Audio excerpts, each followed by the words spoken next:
বিভাজনবাদীদের বিরুদ্ধে রাস্তায় নেমে জীবন দিয়ে তারা দেশকে পুনরায়ভাবে স্বাধীন করেছে এবং স্বৈরশাসক মুক্ত করেছে।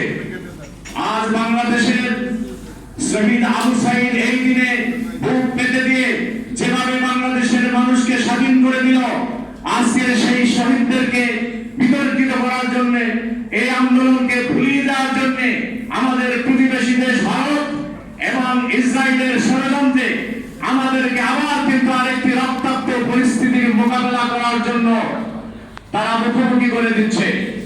আজ যারা শাসন ক্ষমতায় রয়েছেন তারা এটি উপলব্ধি করতে পারছেন না। বিভিন্ন নামে এই শহীদদেরকে তারা অবমূল্যায়ন করে আজকের তারা জুলাই সনদ দিয়ে টালবাহানা করছে। 70% মানুষের গণভোট, সেই ভোটের প্রতি তারা কোনো সেই সম্মান এবং মর্যাদা না দিয়ে তারা যে পথে হাঁটছেন সেটি তারা ভুল পথে হাঁটছেন। আমি বিশ্বাস করি আজকের এই অনুষ্ঠানে আয়াতুল্লাহ আলী খামেনি যেভাবে জীবন দিয়েছেন, শহীদ হয়েছেন, আজকের এখানে ডক্টর জলিল রহিমি জাহানাবাদী তিনি আসবেন, বাংলাদেশে তিনি প্রতিনিধিত্ব করেন ইরানের। আজকের সেই রাষ্ট্রদূত তিনি কিছুক্ষণের মধ্যে এখানে আসবেন। আমরা বলতে চাই আজকের মিডিয়ার মাধ্যমে ইরানকে বলতে চাই, হে মুসলিম জনগোষ্ঠীর নেতৃত্ব দানকারী ইসলামী প্রজাতন্ত্র ইরান, আপনারা আরো সামনে এগিয়ে যান। গোটা পৃথিবীর মুসলমানরা আপনাদের নেতৃত্বকে মেনে নিয়ে সকল কাফের অপশক্তিকে পৃথিবীর মুখ থেকে চিরদিনের জন্য বিদায় দেওয়ার জন্য বাংলাদেশ আপনাদের পাশে আছে এবং থাকবে।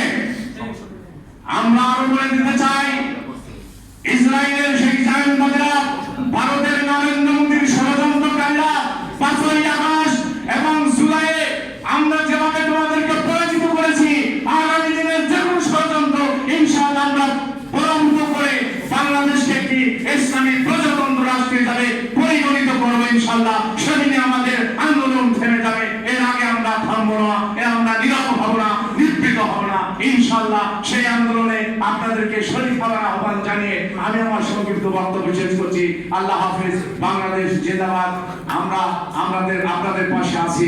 জিন্দাবাদ।